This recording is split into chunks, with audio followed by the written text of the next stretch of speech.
We are going to share some information about CK-12 FlexBooks in Virginia Beach City Public Schools. Hello, I'm Bridget Mariano. I work with the Secondary Teaching and Learning team in the Department of Teaching and Learning. I can be reached at bridget.mariano@vbschools.com. And I'm Katie Hamon. I work at the CK-12 Foundation, and I and my team can be reached at jumpstart@ck12.org. Okay, our learning intentions. Participants will be able to understand why VBCPS is shifting to OER, explore how VBCPS might improve textbooks, learn what FlexBooks we have to offer, and finally, who can access and where they can find them. Okay, let's take a few minutes to consider the VBCPS core beliefs, the reason why we believe personalized learning is important, the graduate profile, and our strategic plan. Essentially, let's look at our why. The VBCPS core beliefs prepare us as educators to make decisions and operate within our profession with these 5 core beliefs in mind. Put students first, seek growth, be open to change, do great work together, and value differences. Through personalized learning experiences, we strive to support students as they plan for their lives beyond high school. We empower them by building their capacity to be self-directed and self-reliant learners, and we seek to develop inquisitive learners with a growth mindset to prepare for success in a rapidly changing world. The graduate profile clarifies our vision for students and what attributes we wish to see all of our students acquire as they journey through VBCPS and ultimately graduate. The Compass to 2025 strategic framework further establishes division level goals, strategies, and potential evidence of progress towards these goals. Taken together, the core beliefs, personalized learning, graduate profile, and strategic framework may seem overwhelming, but as we become more familiar with them, we are able to use these as our why. But what about our how? How might we do better? How could we move the needle in the right direction towards reaching any of these goals for our students? Today, we will look at specifically how we might change the way we think about textbooks and how this traditional mainstay of education could be the ticket to innovation and innovative practices in teaching and learning. Here's a very interesting quote. This was Thomas Edison in 1925. In 10 years, textbooks as the principal medium of teaching will be as obsolete as the horse and carriage are now. So why have textbooks persisted? We have over $6 million of our budget allocated to the textbook fund. Some of that is, of course, spent on other curriculum resources, including digital platforms and tools, but we still buy textbooks. Let's be honest, they are not all bad. Think about it. What have textbooks always provided? So some of the reasons that when we work with districts, they are still using textbooks are because they are a primary source of content. They have structure, they have references, they have practice for students. They're kind of that, especially for new teachers, a resource to help guide their teaching and instruction throughout the course of the year. And that means that they can then kind of take them and use them as they go through.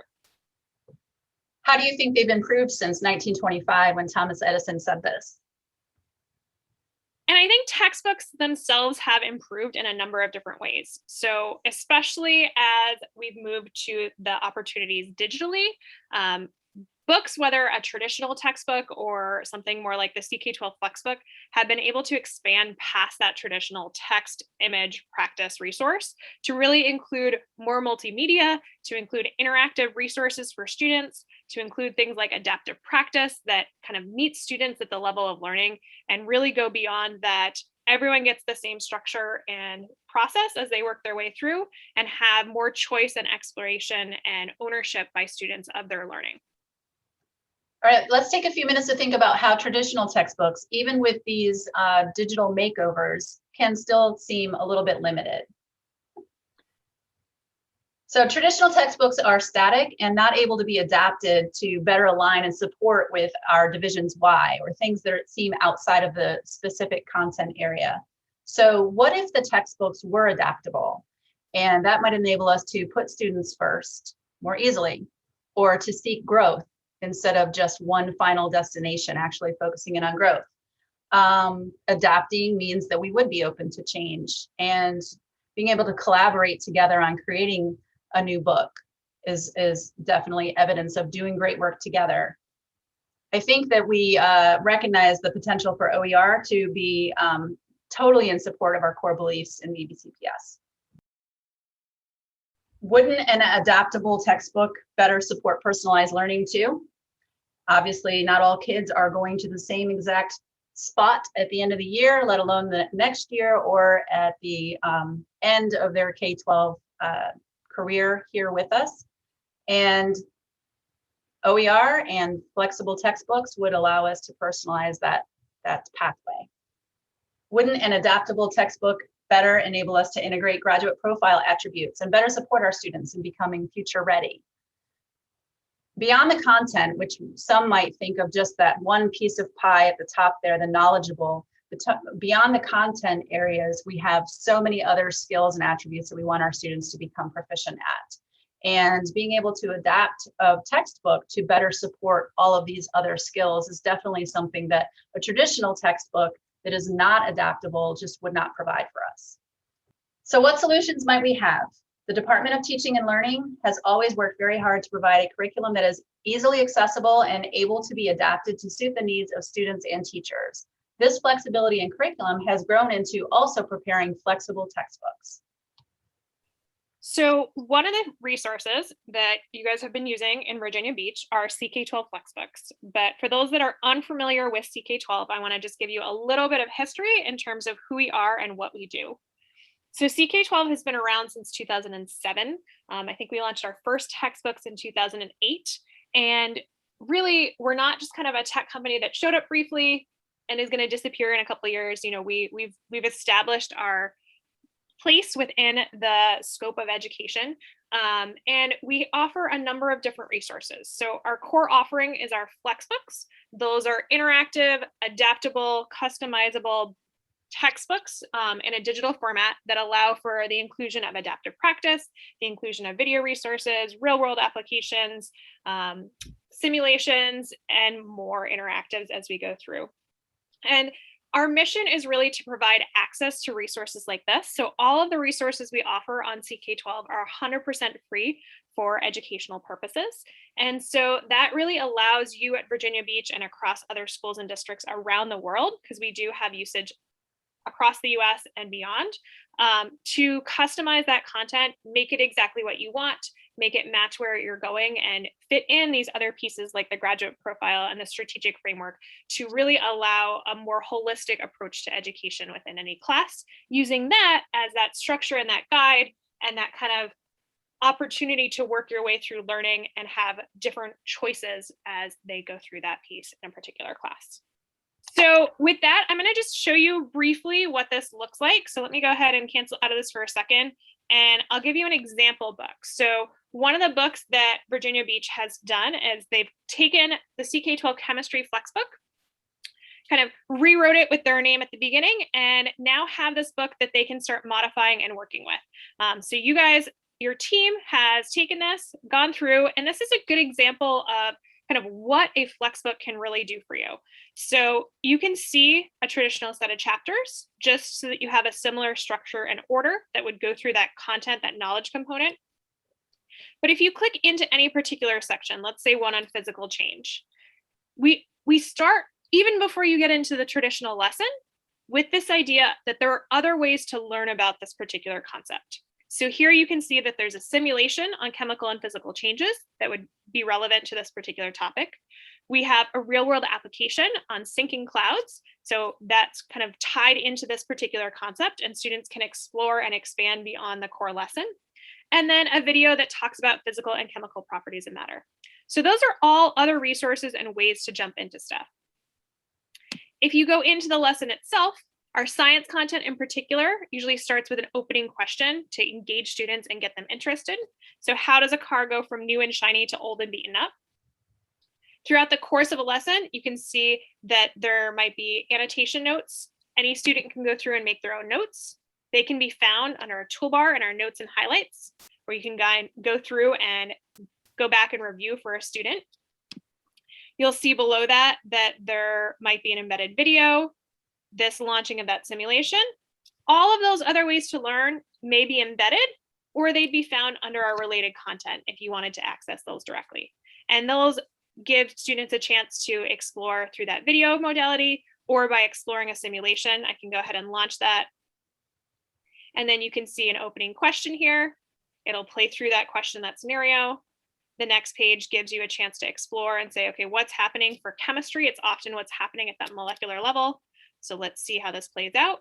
There's even a worksheet to help guide that as students go through. They can answer some questions, figure out if you wanted to kind of print that out and have different resources. So we've seen all sorts of different options, but really the chance to explore creatively, apply, see how things are happening. There's adaptive practice. So you as a teacher can view that practice. Students would just jump right into it. And this adapts to that student learning. So if a student goes ahead and starts getting different pieces, let's see if we melting solid to liquid, doing well, skill level still to be determined. Now, if I start just randomly guessing, I might get a chance to get a hint. So let's get a little refresher, maybe a paragraph to help me out as I go through. An irreversible physical change. Let's see, sharpening a pencil might be that. And now you can see the developing skill level. So all of those resources, as a student is going to get support as they're going through. A student's going to get more challenging questions if they're doing well, or easier questions if they're struggling, to kind of meet them at the level that they're at. And in addition to the core lesson and annotation literacy tools, just be aware that all of our core content can be translated using the Google Translate option. So if you wanted to transfer this to another language, which is especially useful for families if English isn't their primary language, that might be a useful resource to go through there.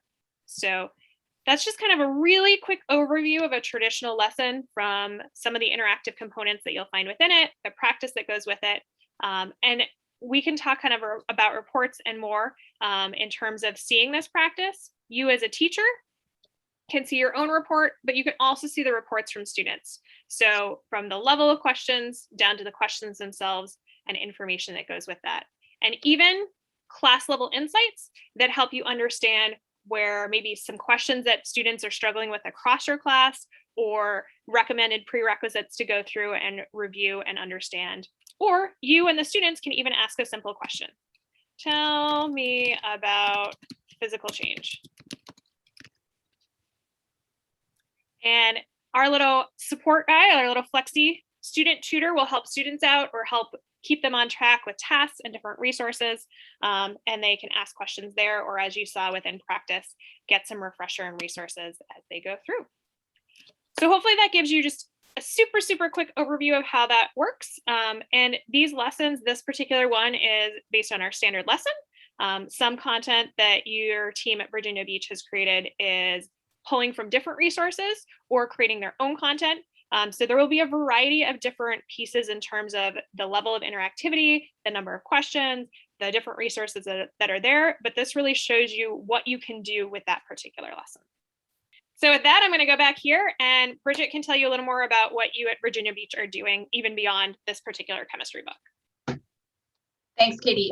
Yeah, so going back to the question we asked earlier about how how textbooks have kind of been redesigned through the digital platforms. So you just highlighted so many different examples of the exact reasons that the digital platform just is so much more beneficial for our kids.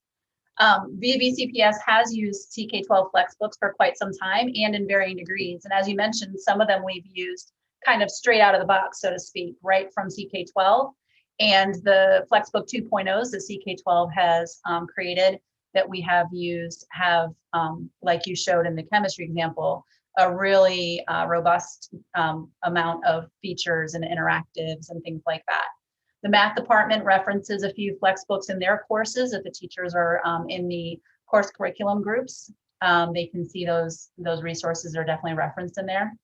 But secondary science has really gradually transitioned from using the FlexBooks that CK12 offers standardly to making more VBCPS copies that, and then reviewing them and removing sections from the FlexBooks that are not part of our state standards, and then ultimately rearranging this chapters to better match our Virginia science standards and the sequence in which we teach our science courses.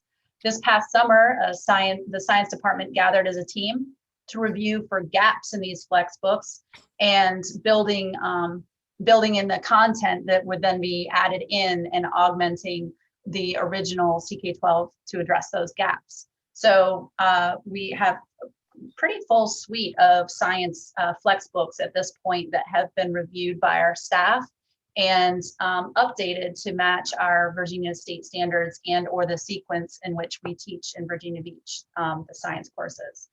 Recently, this past year, possibly year and a half now, actually, VBCPS developed an actual FlexBook really from kind of scratch. Now it's still openly licensed. We went to various sources and pulled together openly licensed materials to create a FlexBook to support students and teachers in a brand new course that's offered here through our career and technical education program called Pharmacy Tech. So the Pharmacy Tech course is supported by a FlexBook that was co-created from a couple of different people here in Virginia Beach, and is, quite the other extreme in terms of how we've used the platform to date.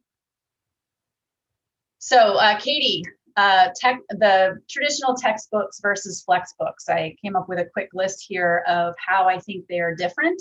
I like to say better, but they're definitely different from traditional textbooks in a lot of ways.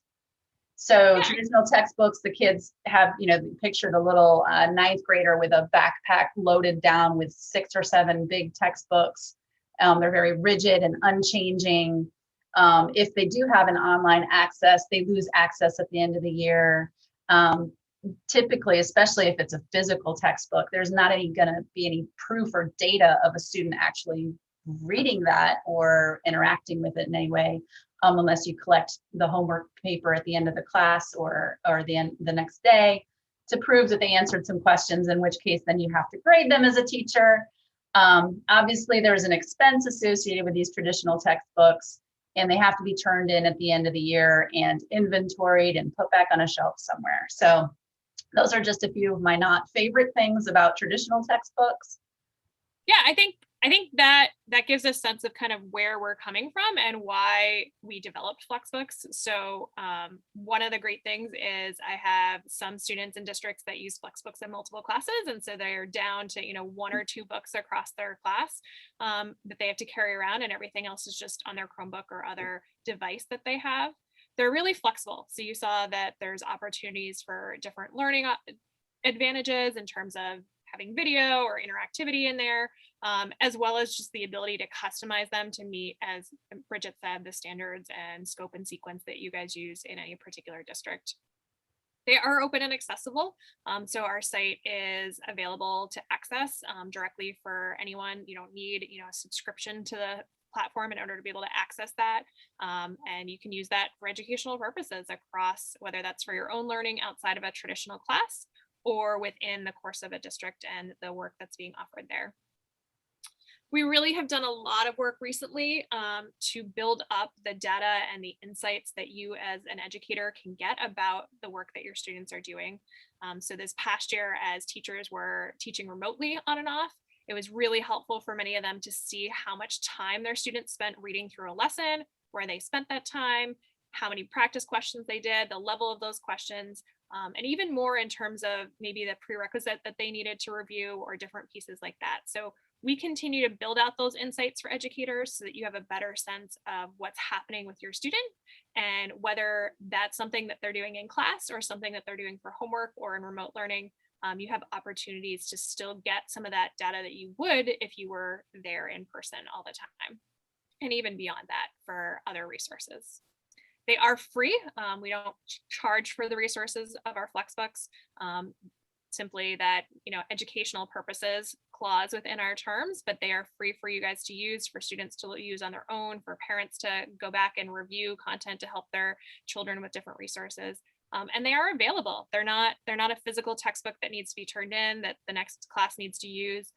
They really allow for that opportunity to go back and check on it and review content from, a bio class if you're going to take anatomy and physiology, or from a physical science class if you're now taking physics, or even across subject areas, go back and review that calculus if you're going to take a calc level physics class or something like that. That can be really, really helpful for students to still have access to those resources even after a particular course is done. All right, so we're going to talk for a minute about who can access CK12 and who can contribute and who can help with these materials. So we'll start off, who can access these FlexBooks? So as I was talking about, anyone can access these FlexBooks. You can access them through the CK12 website, www.ck12.org, and review them and learn on your own. You can access them through various integrated learning management systems or through single sign-on options. But really, anyone can go ahead and learn from CK12. You don't need that, password protected subscription model in order to be able to learn using our resources. Who can contribute to a FlexBook? So for your purposes, any educator can contribute. So Virginia Beach is doing a number of kind of customization steps to get a set of books, which we'll show you shortly. And Bridget's already talked about, but you as a teacher can go ahead and customize those further. You can contribute, you can do fun projects, you can figure out kind of what that looks like to localize and make that content relevant for your students. And match what you need to do in your classroom to meet the needs of your students, whether that's adjusting the order, adjusting additional resources that you're pulling in to deal with prerequisite skills, all sorts of opportunities. But you're not stuck with just what we've created at CK12 or even what Virginia Beach has created at the district level. Okay. Who can help with the FlexBook? So there's a number of different options. So from your side at Virginia Beach, instructional technology specialists and curriculum coordinators and instructional specialists, really those are your go-to people within your district. And then if you need technical support, you can always email us at ck12.org. Our team is happy to work through any little glitch you might run into or question that you have about implementation. So feel free to reach out to us or within your own district, or a great resource is other educators that are already using CK12 in their classes, because they have, in addition to the general knowledge, their own thoughts and best practices as they work through. Okay, we're going to take a few minutes to look at where students and teachers could find these FlexBooks. So the first option is using a single sign-on link or option within ClassLink or Clever. So if you are using one or both of those opportunities, you can use that to access CK12. You can link CK12 through that, which means you don't need an additional password. And within like ClassLink in particular, students are going to see the books they need. So those books that are relevant for the classes they're taking will be available right there. It'll kind of help streamline, get rid of the clutter, and give them access to just what they need at that time.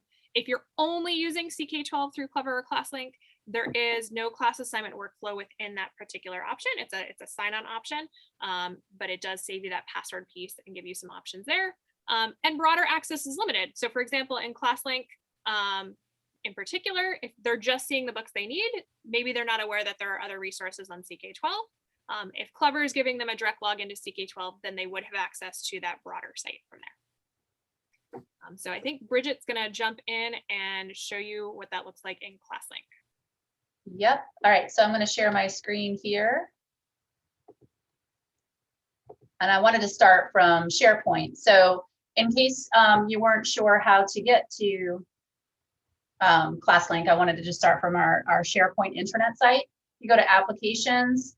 Down here, you see ClassLink, and you can just click ClassLink Login. Now, students have access through every school's homepage. There's a student resources and tab, and then ClassLink is right there, front and center on that. I'm going to go ahead and open my app. So you can see I have a lot of apps on my ClassLink page, but one of them in particular is CK12. And that's where I would access any book that I wanted for CK12 through CK12, I could get there because I'm an educator. If I go into the ones that are in the textbook folder specifically, these are ones that have been pushed to students based on their enrollment. And again, I see 13 textbooks because of my role in Department of Teaching and Learning. But if I were in a student capacity, I would only see the textbooks in this folder that are associated with the courses that I'm actually enrolled in. And we're going to go ahead and move forward and talk about accessing FlexBooks directly at ck12.org. So one of the pros is that you can customize content. I do recommend using a single sign-on option like Clever or ClassLink so that you don't need that extra password piece, but you can kind of jump in directly. And then you can further customize, you can make quizzes, and this allows for broad access for students to resources. And then one of the things that you do want to be aware of is that CK12 as a platform on that page does offer CK12 classes for districts that aren't using an LMS that's integrated in the same way. So if you are not using Canvas or Schoology or Google Classroom, you can use CK12 classes, but you do want to just avoid using that if you are using one of those integrated learning management systems, because that can cause a bit of confusion for students if they're finding stuff in different places and for you to find your resources there. So just a heads up that think about your classes through an LMS if that's an option, and just go straight to CK12 if you want to customize content or make quizzes. But I do recommend using the same login you would use across platforms so that you have easy access to any customized work if you're using, let's say, for example, Schoology. So if I go to CK12 right here, just ck12.org, for you at Virginia Beach, I really recommend that you click on Explore and then Schools. And then for you, this should jump down to Virginia. And you can scroll down on all of these schools and districts within Virginia that have already customized content down to Virginia Beach and click on that option. And this direct link right here can be shared either at the beginning of a class within your learning management system or in an email to your parents or families, just to get a sense of these are the books that we're working with. I believe that some of them have already been added to this page. Some other ones may be added in the future, but this is a great place to start. You can see a number of different core books that you're working off of for this school year. And in addition to this, if students just want to explore more practice or dig into simulations or our Plix interactives, which is another short little interactive option, or even check out maybe some study guides, great resources with key information and formulas and things like that. They have access, and you as a teacher have access to this broader situation and all of the different resources we offer there. So go ahead and explore CK12 using— Can I ask a question on this part? Yeah, please. Right. Okay, so if I was a student and I got to ck12.org and I did not log in and I went around and was viewing things and doing adaptive practice, would there be any record for my teachers to follow up on with that, or would that data be lost because I'm not logged in? So if you're just exploring CK12, right now I'm logged in as a teacher, but if I swap kind of on this main page to the student version, just it's a slightly different setup in terms of starting. We really encourage students to kind of see, here's our science content, here's our math content, however this plays out.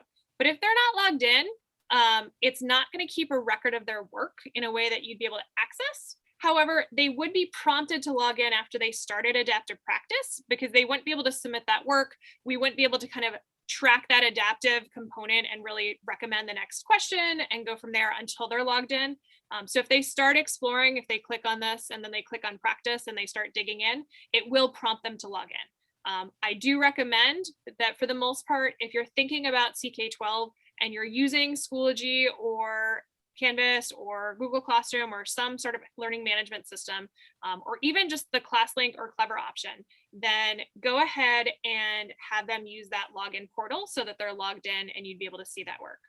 As a teacher, you can see that data on stuff you've assigned. So especially related to assignments, you want to make sure that they're accessing them from the assignment page within their learning management system. And then you'll be able to see all the data and the insights that go with that. That's great. Thanks. Yeah. So if you are using Schoology or Canvas in your school, then I do recommend that students access CK12 consistently through that platform. And that will make sure that they're logged in. It means that when they open an assignment from within Schoology or Canvas, that the credentials will come with them and their work will be able to be passed back to Schoology or Canvas so that you can see reports and insights on how they did. All of that report piece, all the extra insights that we have, they don't have to think about, okay, it's CK12, I have to go to this platform, and then for this other assignment, I have to go to this platform. So it's really that single access point.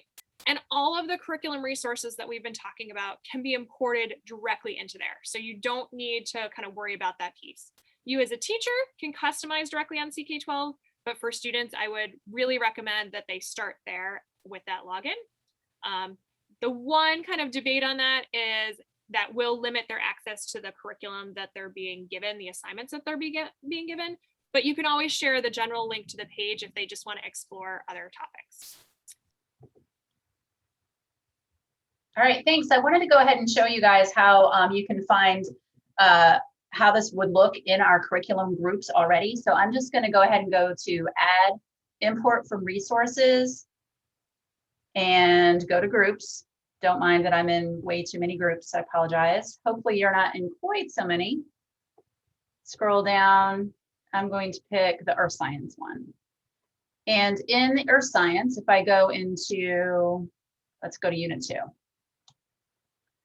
Sun, Earth, Moon systems. And I can see right here, there's a CK12 read that's recommended by Keith Goodman and Department of Teaching and Learning. I can go ahead and import that, and it will show up here in my course. And of course, just like any other LTI app integrated materials, you can go in and make edits to how that shows up for the students, unpublish it until you want it to be published, and so forth.